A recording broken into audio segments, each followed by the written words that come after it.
The following stories are based on recurring witness accounts, reported by visitors and staff of the St. Augustine Lighthouse and Maritime Museum. Over the years, people have described experiences they cannot explain. Not legends passed down through generations, but modern reports. Quiet ones, consistent ones.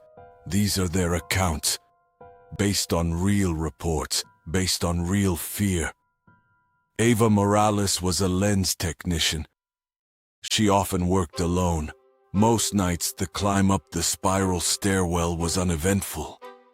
Her job was routine, checking glass, inspecting for wear, cleaning the lens room at the top of the tower. But one evening, halfway to the top, she felt something behind her. Not a sound, not footsteps, just the distinct sensation of someone standing too close. She turned. No one was there. The tower was closed. She continued upward. Near the lens room, the air felt noticeably colder, localized, focused. Inside, the interior glass had begun to fog. That's when her flashlight caught it. A small handprint in the condensation, child-sized, pressed from the inside. There were no children in the tower. Ava wiped the pain. When she finished, the glass was completely clear. She completed her inspection and left for the night. The next morning, the condensation had returned, and in the same place. So had the handprint, same size, same position, as if it had never been wiped away. Ava didn't volunteer for tower duty again. She wasn't the only one to feel something on the stairs, and she wasn't the only one to see something at the top. Others who worked here had their own stories.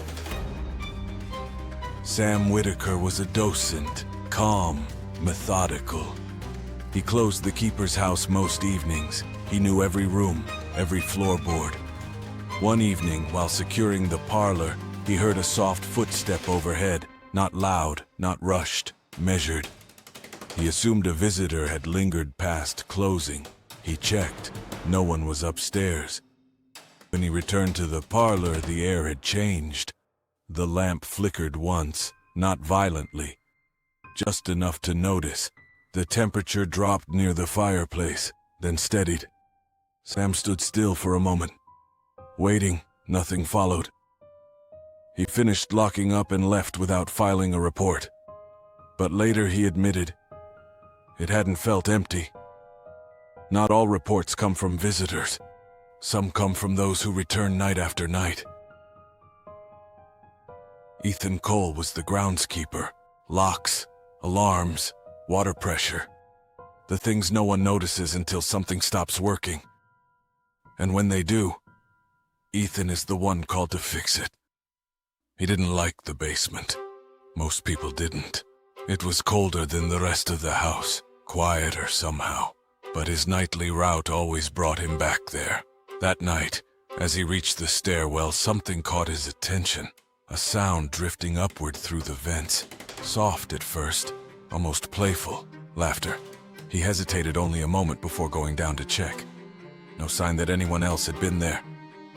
On the floor sat a small brass spinning top, worn smooth with age. It hadn't been there before.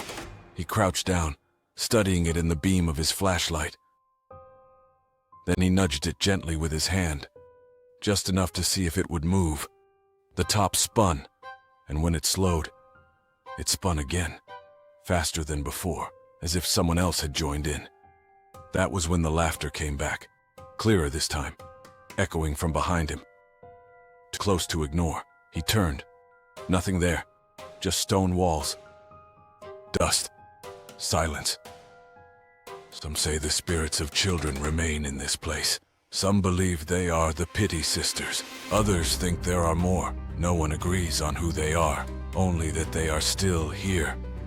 The reports vary, the details shift, but the feeling remains consistent.